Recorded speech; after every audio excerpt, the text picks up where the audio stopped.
तो मार्वल की fantastic Four team को हर कोई जानता है, और ऐसा इसीलिए क्योंकि फैंटास्टिक फोर की टीम न सिर्फ बहुत ज्यादा पॉपुलर है बल्कि इसके साथ ही ये मार्वल की पहली सुपर हीरो टीम भी है। मार्वल कॉमिक्स के अंदर फैंटास्टिक फोर सबसे पहले सामने आए थे सन 1961 नई द फैंटास्टिक फोर इशू 1 के अंदर। और लेंगे अगर हम बात करें एवेंजर्स की, तो एवेंजर्स कॉमिक्स में दिखे थे सन 1963 नई एवेंजर्स के इशू 1 के अंदर। और इसीलिए अगर देखा जाए तो फैंटास्टिक फोर की टीम एवेंजर्स से भी 2 साल पुरानी है। बाकी अगर बात करें फैंटास्टिक फोर टीम के फाउंडिंग मेंबर्स की, तो इस टीम के फाउंडिंग मेंबर्स है मिस्टर फैंटास्टिक यानी कि रीड रिचर्ड्स, इनविजिबल वुमन यानी कि सू स्टॉर्म, ह्यूमन टॉर्च एके जॉनी स्टॉर्म, और आखिरी में द थिंग। और ये जो चारों कैरेक्टर्स है ये न सिर्फ फैंटास्टिक फोर टीम के फाउंडिंग मेंबर्स है बल्कि इसके साथ ही ये इस टीम के अंदर सबसे लंबे टाइम तक भी रहे हैं। हालांकि दोस्तों अक्सर लोगों को ऐसा लगता है कि सिर्फ यही चारों कैरेक्टर्स ही फैंटास्टिक फोर टीम के मेंबर्स हैं, लेकिन दोस्तों असल बात तो ये है कि मार्वल कॉमिक्स के अंदर फैंटास्टिक फोर टीम में और भी कई सारे मेंबर्स जुड़ चुके हैं, बिल्कुल वैसे ही जैसे टाइम टाइम पर कई सारे कैरेक्टर्स ने एवेंजर्स को ज्वाइन किया है। सो इसीलिए दोस्तों चलिए आज भी इस वीडियो के अंदर हम इसी टॉपिक को डिटेल में डिस्कस करते हैं और फैंटास्टिक फोर टीम के इन 4 फाउंडिंग मेंबर्स को छोड़कर ऐसे टॉप 10 मेंबर्स को जानते हैं जो कि कभी ना कभी इस टीम में शामिल हो चुके हैं। सो मेरे ख्याल से वीडियो काफी इंटरेस्टिंग होने वाली है, इसलिए आप सभी से पूरा एंड तक जरूर देखना। और वीडियो देखने के बाद अगर आपको वीडियो अच्छी लगे तो आप वीडियो को लाइक जरूर करना, और लाइक करने के साथ ही आप मुझे कमेंट्स में ये भी जरूर बताना कि आप फैंटास्टिक फोर के ऊपर और कौन सी वीडियोस देखना चाहते हैं। आप में से ज्यादा लोग जो भी टॉपिक रेकमेंड करेंगे हम उस टॉपिक पर वीडियो जरूर बनाएंगे। बाकी आप में से जिसने अभी तक हमारे चैनल को सब्सक्राइब नहीं करा है वो जल्दी से चैनल को सब्सक्राइब कर लेना, और सब्सक्राइब बटन के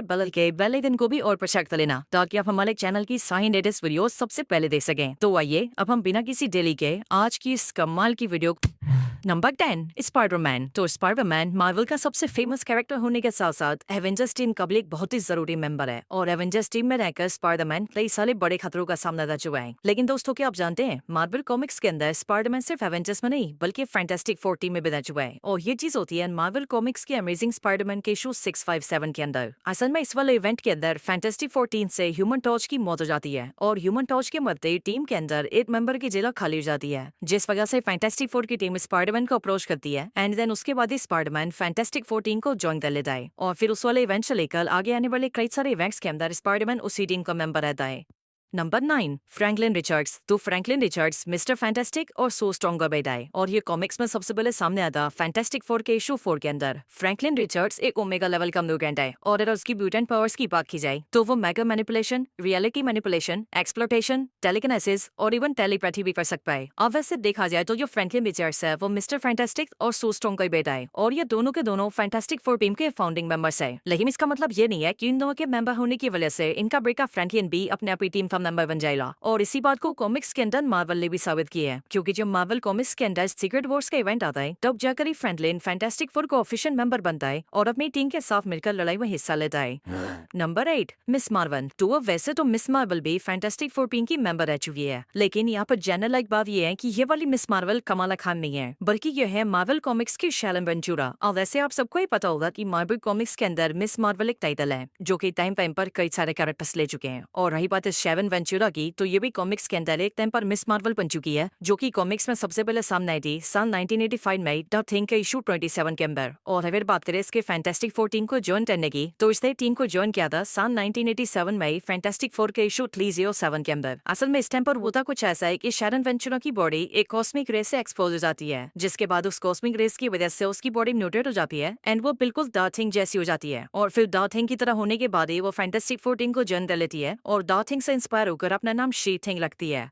नंबर 7 वुल्वरीन। तो वुल्वरीन के बारे में ये बात तो सभी जानते हैं कि उसे किसी भी टीम में रहना बिल्कुल पसंद नहीं है, और अगर वो किसी टीम में रहा भी है तो वो टीम सिर्फ एक्समैन की टीम है। लेकिन क्या आपको पता है मार्वल कॉमिक्स के अंदर वुल्वरीन ने एक बार फैंटास्टिक फोर को भी ज्वाइन किया है। असल में ये हुआ था मार्वल कॉमिक्स की फैंटास्टिक फोर इशू 347 के अंदर, जो की पब्लिश हुई थी सन 1990 में। असल में दोस्तों ये वाला टाइम मार्वल कॉमिक्स के अंदर ऐसा टाइम होता है जिस टाइम पर फैंटास्टिक फोर की टीम सही हालत में नहीं होती है, और हम ये देखते हैं कि उनकी पूरी टीम बिखर चुकी होती है, जिस वजह से इस टाइम पर कुछ कैरेक्टर्स मिलकर एक नई फैंटास्टिक फोर की टीम को फॉर्म करते हैं एंड फिर वुल्वरीन भी इसी नई वाली टीम को ज्वाइन करता है, जिसके बाद उस टाइम से लेकर आगे आने वाले काफी टाइमों तक वुल्वरीन इस नई वाली फैंटास्टिक फोर टीम का मेंबर रहता है। Number 6 Hulk. सो दोस्तों कमाल की बात तो ये है कि हल्क भी फैंटास्टिक फोर टीम का मेंबर रह चुका है, लेकिन बिल्कुल वुल्वरीन की तरह ही जो मिस्टर फैंटास्टिक वाली टीम में नहीं आए, बल्कि ये भी फैंटास्टिक फोर की नई वाली टीम में लाए, जिस टीम में उसके और वुल्वरीन के साथ 2 और मेंबर्स थे। असल में दोस्तों मार्वल कॉमिक्स के अंदर फैंटास्टिक फोर इशू 348 के अंदर हम ये देखते हैं कि इस टाइम पर ब्रूस बैनर की बॉडी से उसके ग्रे हल्क वाली पर्सनैलिटी अलग हो जाती है, और ये जो ग्रे हल्क वाली नई पर्सनैलिटी होती है ये अपना नाम जो फिक्सेट रखता है, और इसकी खासियत ये होती है कि ये ग्रीन हल्क के मुकाबले काफी ज्यादा शांत होता है, और फिर इसीलिए आगे चलकर जरूरत पड़ने पर ये अपने लिए एक टीम बनाता है और ओरिजिनल फैंटास्टिक फोर टीम को रिप्लेस करते हुए अपनी फैंटास्टिक फोर की टीम को क्रिएट करता है, और इस टीम में अपने साथ शामिल करता है वुल्वरीन को, स्पाइडरमैन को और घोस्ट राइडर को। Number 5 Antman. सो एंटमैन एक ऐसा कैरेक्टर है जो कि मार्वल कॉमिक्स में कई सारी टीम्स में रह चुका है, जैसे कि वो एवेंजर्स में रह चुका है, गार्डियंस ऑफ द गैलेक्सी में रह चुका है, और यहाँ तक कि वो एक बार फैंटास्टिक फोर टीम में भी रह चुका है। मार्वल कॉमिक्स के अंदर एंटमैन ने फैंटास्टिक फोर को ज्वाइन किया था साल 1994 में आई फैंटास्टिक फोर के इशू 384 के अंदर। असल में इस वाले इवेंट के अंदर होता कुछ ऐसा है कि जो मिस्टर फैंटास्टिक होते हैं यानी कि फैंटास्टिक फोर टीम के कैप्टन, वो अचानक से कहीं पर गायब हो जाते हैं, और फिर जब सू स्टॉर्म और बाकी टीम मेंबर्स मिस्टर फैंटास्टिक को नहीं ढूंढ पाते, तब जाकर सू स्टॉर्म अपनी टीम की नई कैप्टन बनती है। लेकिन टीम लीडर बनने के बाद ही सू स्टॉर्म के समझ में आता है कि मिस्टर फैंटास्टिक एक टेक जीनियस थे, और उनके होने की वजह से टीम बहुत ही बढ़िया चल रही थी। लेकिन अब मिस्टर फैंटास्टिक के न होने की वजह से टीम में बहुत सारी प्रॉब्लम्स हो रही है एंड टीम को ऑपरेट होने में काफी दिक्कतें आ रही हैं। और फिर ये सारी चीजें देखने के बाद ही जो सू स्टॉर्म होती है वो मिस्टर फैंटास्टिक को रिप्लेस करने के लिए एक नई टेक जीनियस को ढूंढती है, और फिर तब जाकर उसकी मुलाकात एंटमैन से होती है। और क्योंकि एंटमैन भी एक बहुत ही बड़ा टेक जीनियस है, इसीलिए सू स्टॉर्म उसे टीम में शामिल कर लेती है, जिसके बाद एंटमैन भी फैंटास्टिक फोर टीम का मेंबर बनकर टीम के सारे टेक वाले काम देख लेता है। Number 4 she Hulk. तो जेनिफर वॉल्टर्स यानी कि शी हल्क मार्वल कॉमिक्स की काफी फेमस कैरेक्टर है, एंड अगर बात करें शी हल्क के फैंटास्टिक फोर टीम को ज्वाइन करने की, तो बिल्कुल अपने भाई हल्क की तरह ही उसने भी एक बार फैंटास्टिक फोर टीम को ज्वाइन कर रखा है। हालांकि वो बात अलग है कि शी हल्क जिस टीम को ज्वाइन करती है वो मिस्टर फैंटास्टिक और सू स्टॉर्म वाली टीम होती है। अब असल में ये होता है साल 1984 में आई फैंटास्टिक फोर के इशू 265 के अंदर, क्योंकि इस टाइम पर मार्वल कॉमिक्स के अंदर पुराना वाला सीक्रेट वॉर्स चल रहा होता है और सारे के सारे हीरोज बैटल वर्ल्ड में लड़ रहे होते हैं, और इस टाइम पर ही हम ये देखते हैं कि फैंटास्टिक फोर टीम से द थिंग अलग हो जाता है। लेकिन अब क्योंकि द थिंग टीम का सबसे स्ट्रॉन्ग कैरेक्टर है, इसलिए उसके हटने की वजह से टीम में काफी दिक्कतें आती है। लेकिन फिर कुछ टाइम बाद ही द थिंग को रिप्लेस करने के लिए शी हल्क इस टीम को ज्वाइन करती है और अपने शारीरिक बल से पूरी टीम को सहारा देती है। Number 3 storm. तो दोस्तों स्टॉर्म मार्वल कॉमिक्स की एक बहुत ही पावरफुल म्यूटेंट है, जिसकी अगर म्यूटेंट पावर्स की बात की जाए तो ये weather manipulation, electricity manipulation, atmospheric adaptation और यहाँ तक कि साइक्लोन्स भी क्रिएट कर सकती है। और मार्वल कॉमिक्स के अंदर ये स्टॉर्म भी फैंटास्टिक फोर टीम की मेंबर रह चुकी है। असल में दोस्तों जो सिविल वॉर एमसीयू में 2016 में हुई थी, वही वाली सिविल वॉर मार्वल कॉमिक्स के अंदर 2007 में हो गई थी, और as of course civil war होने की वजह से सारे हीरोज 2 टीम्स में बढ़ गए थे, और ये दोनों टीम्स थी टीम आयरन मैन और टीम कैप्टन अमेरिका। और जब ऐसा हुआ था तब उसी टाइम पर फैंटास्टिक फोर टीम से मिस्टर फैंटास्टिक और उनकी वाइफ सू स्टॉर्म दोनों ही अलग अलग बढ़ गए थे, क्योंकि एक ने साथ दिया था आयरन मैन का और दूसरे ने साथ दिया था कैप्टन अमेरिका का। और जब ऐसा हुआ तब उन दोनों ने मिलकर टीम को छोड़ दिया, और फिर इसीलिए उस टाइम पर स्टॉर्म ने फैंटास्टिक फोर टीम को ज्वाइन किया और फैंटास्टिक फोर टीम की नई मेंबर बनी।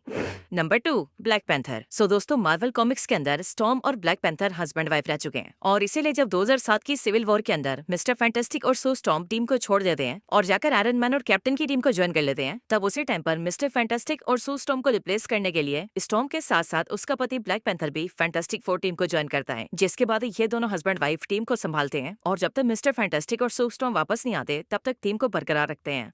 Number 1 Ghost Rider. तो दोस्तों घोस्ट राइडर भी उसी फैंटास्टिक फोर टीम का मेंबर है जिसे हल्क ने क्रिएट किया था, और इसीलिए फैंटास्टिक फोर के अंदर इसकी ज्वाइनिंग भी हुई थी फैंटास्टिक फोर के इशू 347 में। असल में इस टाइम का जो घोस्ट राइडर होता है वो जॉनी ब्लेज नहीं बल्कि उसका छोटा भाई डैन कैच होता है, क्योंकि मार्वल कॉमिक्स के अंदर जब Spirit of Vengeance Johnny Blaze से अलग होती है तब वो सीधा जाकर डैन कैच से जुड़ जाती है, जिसके बाद जाकर डैन कैच को स्पिरिट ऑफ वेंजेंस की पावर्स मिलती है और फिर वो मार्वल का नया घोस्ट राइडर बनता है। जिसके बाद जब ग्रे हल्क फैंटास्टिक फोर की टीम को रिप्लेस करके अपनी नई टीम क्रिएट करता है, तब ये डैन कैच का घोस्ट राइडर भी उसकी नई फैंटास्टिक फोर टीम को ज्वाइन करता है और आने वाली हर एक लड़ाई के अंदर टीम का साथ देता है। तो दोस्तों यही थी वीडियो मार्वल कॉमिक्स के ऐसे टॉप 10 कैरेक्टर्स के ऊपर जो कि कभी न कभी फैंटास्टिक फोर टीम के मेंबर रह चुके हैं। वैसे आपको ये वीडियो कैसी लगी ये आप मुझे कमेंट्स में जरूर बताना, और अगर आप सभी का कोई और रिकमेंडेशन हो तो वो भी मुझे कमेंट्स में बता सकते हैं। बाकी अगर आपको फैंटास्टिक फोर टॉपिक के ऊपर कोई और वीडियो देखनी है तो आप उसके बारे में भी मुझे कमेंट्स में जरूर बताना। ज्यादा लोग कमेंट करेंगे तो हम उस टॉपिक को जरूर कवर करेंगे। तो बस आज की इस वीडियो में इतना ही। इस वीडियो को यहीं पर एंड करते हैं। मैं मिलता हूँ आपसे ऐसी किसी और बेहतरीन वीडियो में, तब तक के लिए गुड बाय।